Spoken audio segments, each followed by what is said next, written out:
ఒక చిన్న బాలుడు నది దగ్గర రాయి మీద కూర్చొని ఏడుస్తూ ఉంటాడు. అప్పుడు వాళ్ళ తాత అక్కడికి వస్తాడు. ఏమైంది బాబు, ఎందుకు అలా కూర్చున్నావు అని వాళ్ళ తాతయ్య అడుగుతాడు. నేనంటే మీకు అస్సలు ఇష్టమే లేదు, నన్ను ఎప్పుడు అరుస్తూనే ఉంటారు, నా మీద ఎవ్వరూ ప్రేమ చూపియరు అని వాళ్ళ తాతయ్యకి చెప్తాడు. వాళ్ళ తాతయ్య ఆ బాలుని దగ్గర ఇలా అన్నాడు.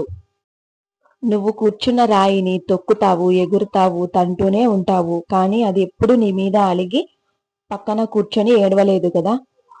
నువ్వు తన మీద ఎక్కి ఆడుకుంటున్నావని పక్కకు నెట్టేయలేదు కదా.